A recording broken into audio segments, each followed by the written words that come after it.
Hey everyone, welcome back to my channel. My name is Jared, and before I begin, so I guess from this shirt, maybe you can guess which movie I'm reviewing today, but seriously, if you click into this video, you see the video title, you know which film I'm talking about today, right? So, what the heck? Anyway, I think starting from this video onwards, for movies where my personal takes and my objective takes differ, I would have two ratings. So for example, Challengers, I have two ratings, and watch to the end of the video to find out what my ratings are. I guess I'll start by saying that Challengers, I personally enjoy Challengers very much. I think if you watched my review for The Fall Guy, you'd know that I predicted that I would enjoy Challengers, and it turns out, yes, I did, very much. That I actually went to see Challengers 3 times. And I would say, even though I enjoyed it so much, there were some problems and I would say certain slips that I picked up from the film, and if I may even say so, a few of them quite fundamental and basic mistakes that I didn't really expect to see an established film from an established filmmaker and backed by major Hollywood studios would make such amateur mistakes, but we'll talk more about that later. So by now, the whole world who's of legal age probably seen the movie, or at least would know what the movie premises are about. But I will just start by saying that Challengers follows 3 central characters: Tashi, played by Zendaya, Art, played by Mike Feist, and Patrick, played by Josh O'Connor, as they journeyed from high school into adulthood, bound by their shared passion for tennis, as well as falling in and out of a lasting love triangle.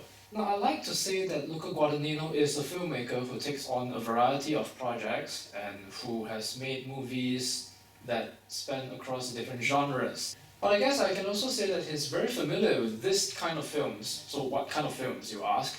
Films that portray humans embroiled in complicated relationships and burning, passionate desire. So including Luca Guadagnino, all 4 main artists working on this film have quite a successful year in 2023, 2024 I would say. So Zendaya, it goes without saying, she just came out of Dune Part 2 a few months ago, and Luca Guadagnino has an even newer film coming out later this year, Queer, starring Daniel Craig, and we'll talk more about Queer later. Josh O'Connor is also having a double bill in many countries right now, so his other film being La Camera by the great Alice Rohrwacher, and I'm very sure I butchered that name. But please check out La Camera if you can, if it's showing in your local theatres. It's an amazing, beautiful and profound movie. And last but not least, Mike Feist, who's also in The Bike Riders by Jeff Nichols, is progressively getting released globally as the summer season unfolds. So maybe all that star power and share of voice in the social media and PR spaces reduces the need for an aggressive marketing campaign for this film. It seems to be doing well enough to reach $100 million at the global box office. Despite both the major studios this film is attached to having to sell the film like it did, like Warner Brothers did for Dune Part 2 earlier this year and Barbie last year. So like I said, I watched the film 3 times. The second time was so surprisingly enjoyable that I convinced myself to return for a 3rd watch. But my 3rd viewing was with a less enthusiastic audience, and that kind of killed it for me. But I would like to share more about my 2nd viewing. In my 2nd watch, less than halfway through the film, a couple actually walked out of the movie.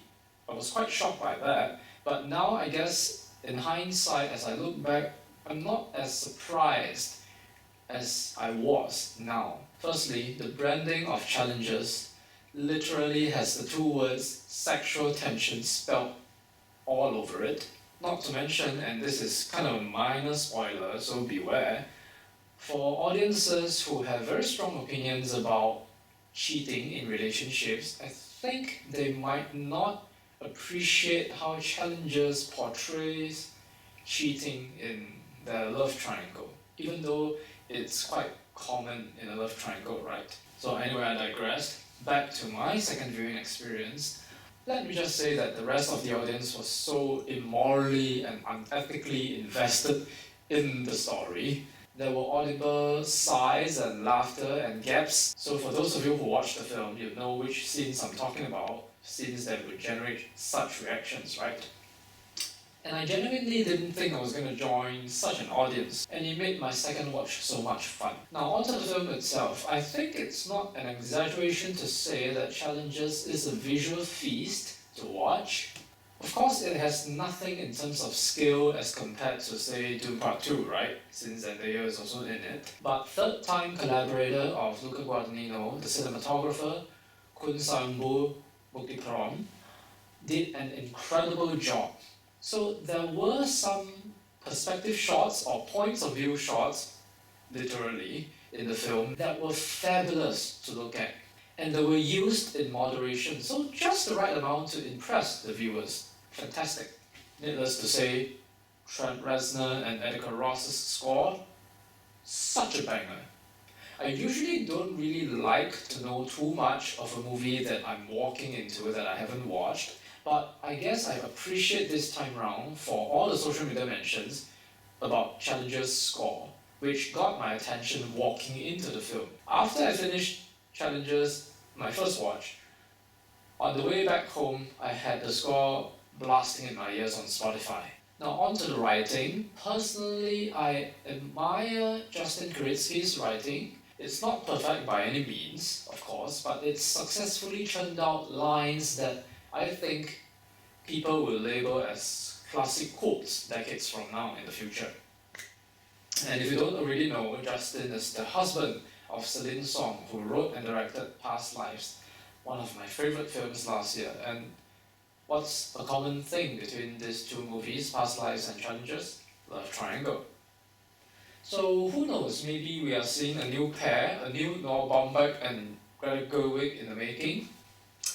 I can't wait to see if the two of them would pair up and write and direct a new movie in the future.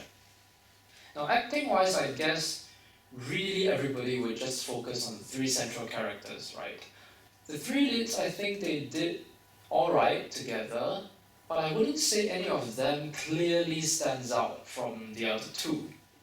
And it could be done on purpose. So Luca Guadagnino, as I said, a filmmaker who is very much into his own style and branding of films that explore desire and complicated relationships. He probably deliberately directed the three leads to not make anybody stand out, but rather match each other in terms of their depth and complexity. Now moving on to the technical side of things, I am personally quite conflicted on the editing in this movie. I think at least for the final match, the scenes of the final match were superbly edited, especially the final 10 minutes of the film. It allows us to better appreciate the cinematography. But as for some of the other scenes in the movie, I think it's rather apparent that the editing department struggled with transitions, specifically end-of-scene transitions. One very noticeable moment for me was when Tashi walked towards a tree and sat with her back against a tree and she removed her knee guard. I'm not going to spoil too much by explaining the background of this scene, but for that specific scene, end of scene rather, the last half a second was a different footage from the rest of the, say, 20 seconds before that. It was a different footage, and it's very apparent. It was kind of a blink and you miss it moment, but for those of us who didn't blink, it was kind of apparent. That said, I still appreciate the editing in a sense that I think the back and forth of the different timelines actually work to a very effective extent. It tells the story with appropriate emotional focus necessarily in different sections of the film. And I also think this back and forth editing of the different timelines kind of cover up a possible, I would say, pacing issue that the film would have faced if the story was told entirely linearly and in sequence. Some audiences might think that certain parts of the film are paced slightly slower and their attention might be lost. Now, sound is another department which, in my opinion, shortchanged an otherwise stellar technical craft for this movie. The sound editing is fine. My issue lies with the sound mixing. Fingers crossed it wasn't because of poor recording during filming. If that were the case, then I really think it's a very amateur and beginner mistake to make.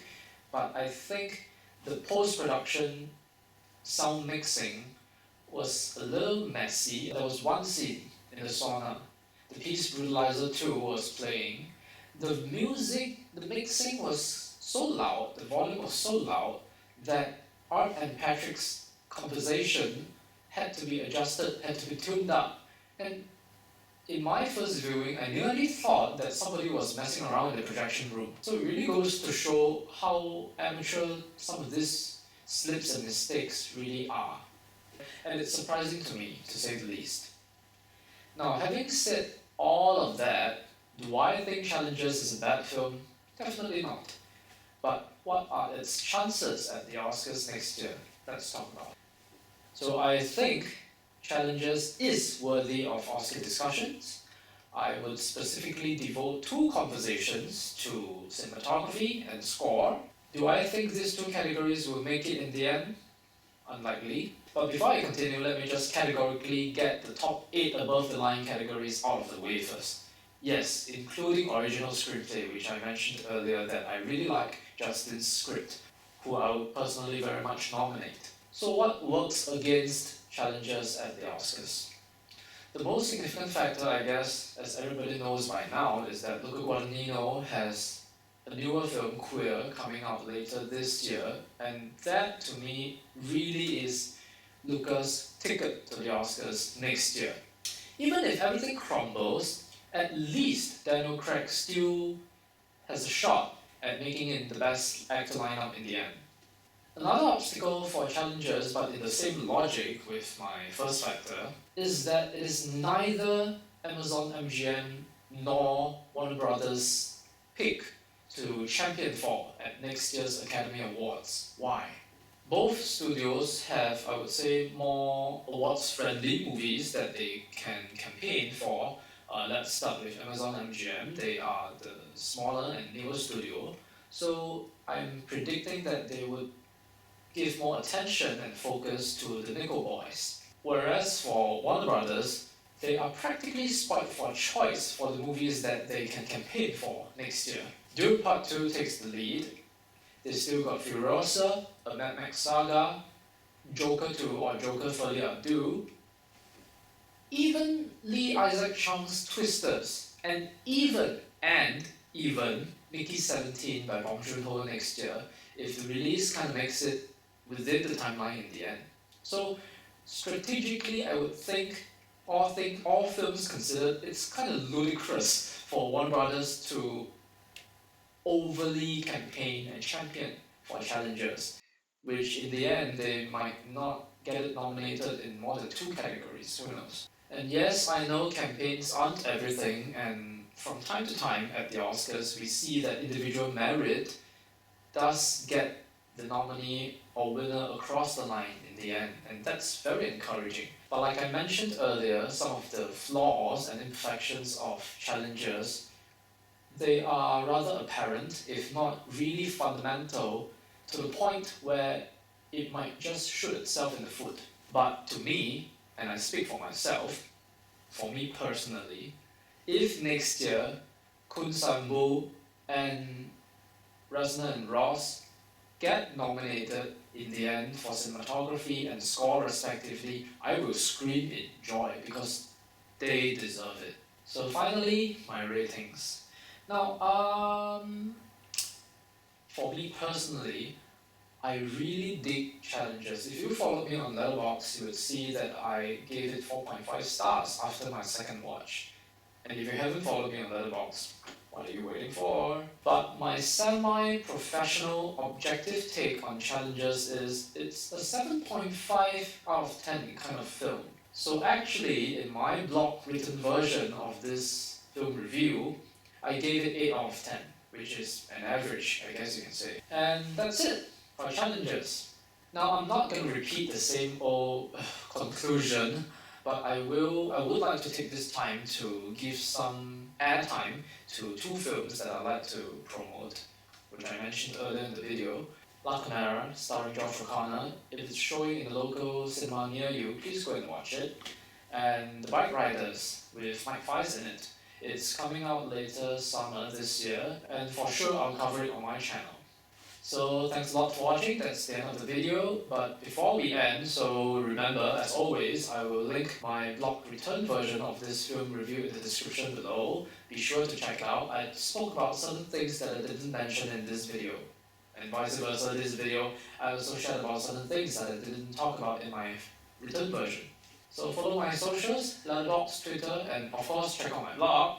And we'll see you in the next video.